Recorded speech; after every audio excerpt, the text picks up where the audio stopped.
watching it. I don't know if you really, really like sports.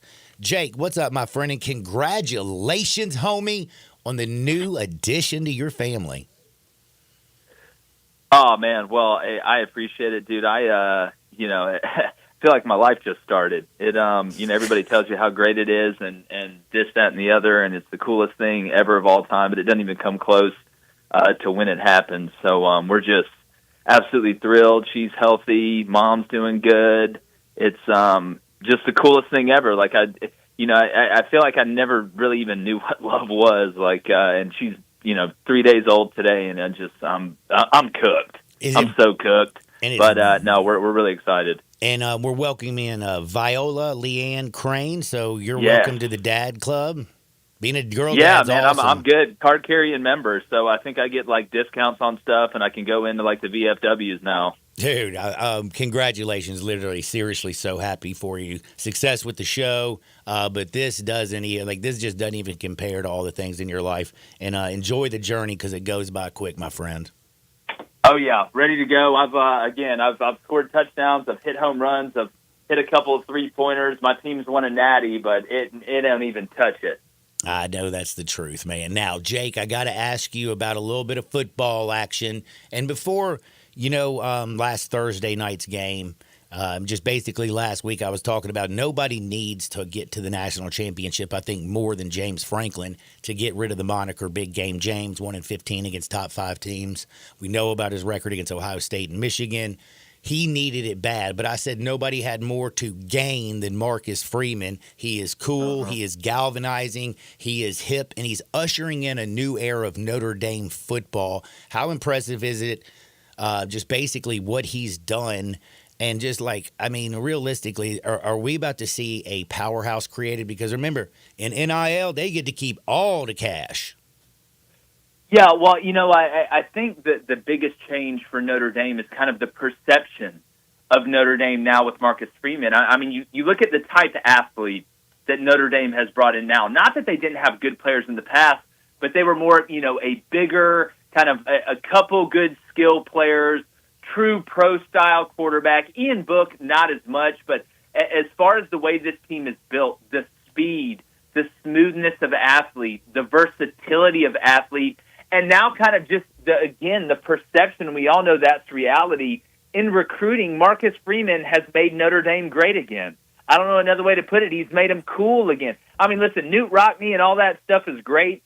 Brian Kelly, not a super likable guy, good football coach, but I think this new element has kind of caught Notre Dame up into the new era of college football. You mix that with the resources from the Pope and the Catholic Church, and they're going to be really tough to stop. Now, as far as Marcus Freeman going forward, he's found the right recipe. What I'm interested to see with Notre Dame is, do they keep going to the portal to bring in mercenary hires at quarterback, or are they going to start using some guys that they've brought in through the recruiting process?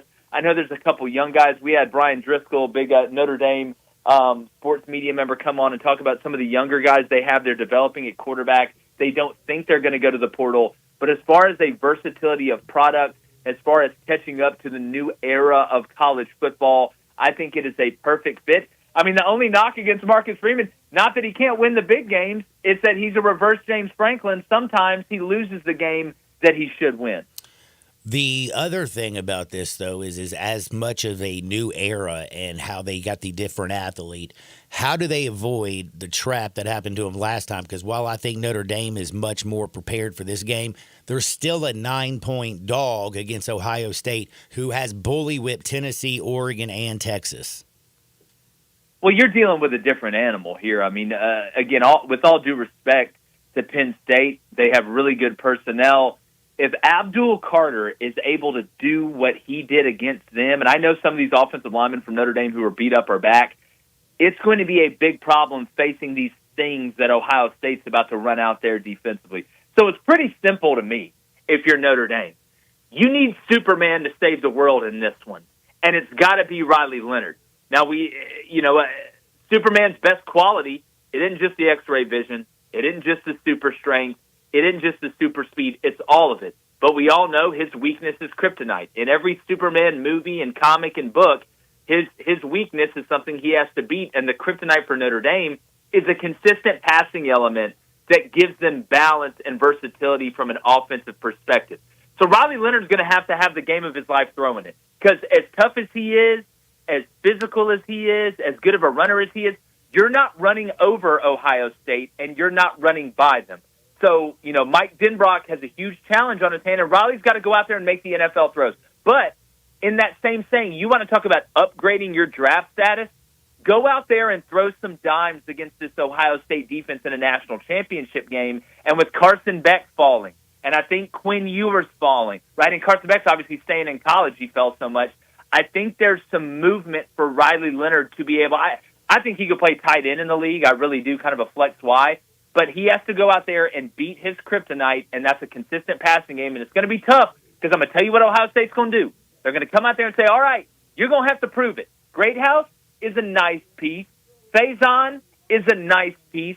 But I don't think Jim Knowles is really horrified of what Notre Dame can do in the passing game. The tight end, Mitchell Evans, has come on, and now that he's healthy. But Riley Leonard's going to have to be Superman. You got to put the cape on. You got to kiss Lois Lane, and you got to find a phone booth, brother, because that's what it's going to take.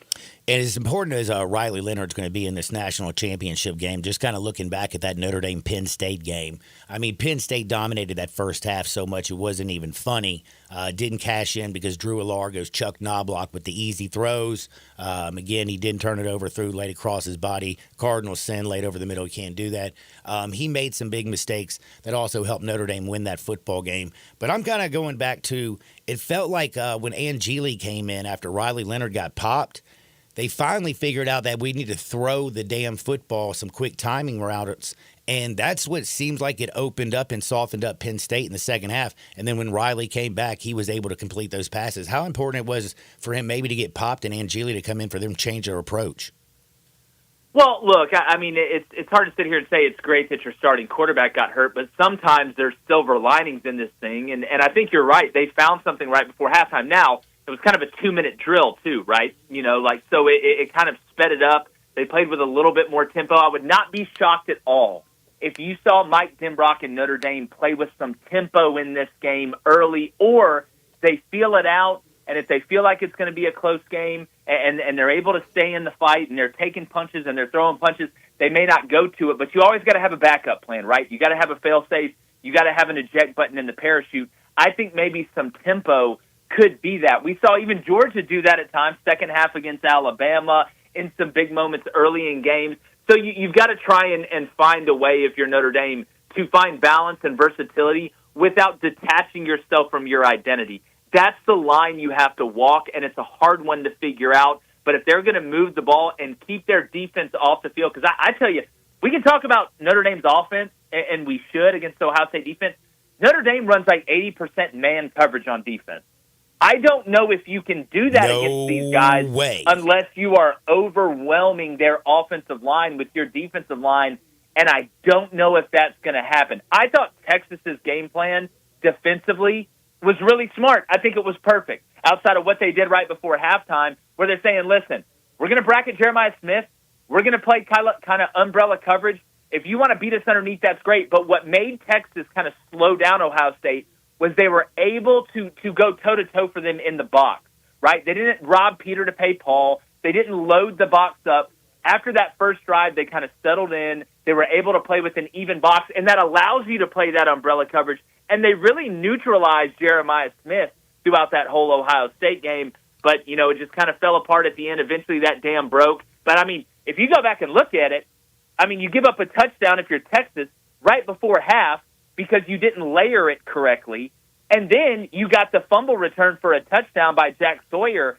So those 14 points, I thought Texas' defense played fantastic outside of the play right before halftime. I have to say I agree with you, and then that scoop and score to make sure I got that cover also felt juicy for me. So, yeah. Well, how about Jack Sawyer and Quinn Ewers were roommates at Ohio State? You want to talk about the next episode of Worst Roommate Ever on Netflix? It ought to be him. That is hilarious. I did not know that.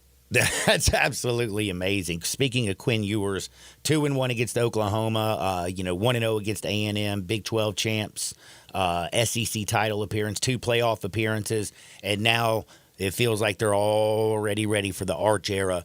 What is Quinn Ewers' legacy, and where does he go?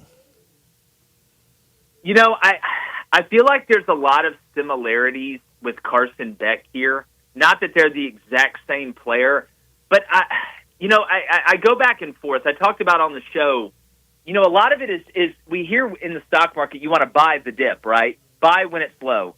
Well, when you look at this quarterback draft class, it is not nearly compared to what it was last year or the year before that or even the year before that. So you say, listen, I'm in there competing with Jackson Dart for kind of the mid-tier of quarterbacks going to the NFL now that Carson's returning. Jalen Milroe, that's why I think he went, not because he had some stellar year or his draft stock was as high as it's ever been, was because of the lack of strength of the quarterback draft class that we have going into the NFL. So do I think he should probably go? I don't think it's a bad idea. But, man, if you're Texas, boy's made it to the semifinals twice. Twice. He's familiar with the offense. Everybody that's in here trying to push Quinn Ewers out the door, I don't get it, right? Arch Manning, he better be him. He better truly be him. Because if not, you just kicked out a solid 7.5 who won't cheat on you, who's kind of funny, she can cook, and her parents are rich, for an Instagram model that's 12 years younger than you and you don't know her that well. You just happen to slide in her DMs and it worked. Bro, that's the best damn analogy I've ever heard in my life. I think I'm telling you, if you're not watching Crane and Company, what the hell are you doing, man? Seriously, Jake. That was I perfectly always say, man, well I only laid know out. 4 things and they all start with F. Football, and I'll just stop there. Right now, when you kind of mentioned and you talked about Arch and he better because he's right now the hot Instagram model that you really don't know anything about. You hope he's not AI generated when he shows up at the door. You're really, really scared 55-year-old woman who's just terrible looking. Do you think though, like you do believe that Quinn Ewers did have his last snap as a Longhorn, don't you? I mean, I think that's where it's leaning. Again, I'm not in the building. I'm not, Quinn Ewers, inside media member or, but to me, I just know Stark is very smart.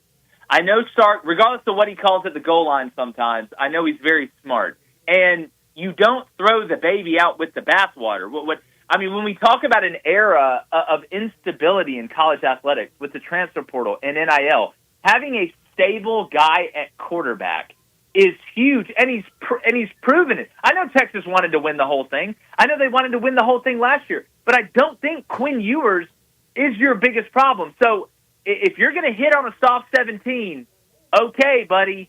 I just don't know if the odds of getting an ace, 2, a 3, or a 4 are great because we haven't seen enough from Arch Manning to know that. Now, I'm not at practice or whatever, but I think if Arch Manning was out here really balling in practice so much to the point where you got to play him at least somewhat and not just in these kind of, wild arch packages or whatever that we got where they snap it through his legs or whatever. So I'm kind of in the camp of if he wants to stay at Texas, why would you not allow him? But I feel like the pressure is kind of pushing him out. Now, maybe him wanting to leave. I don't know. I'm not in that room.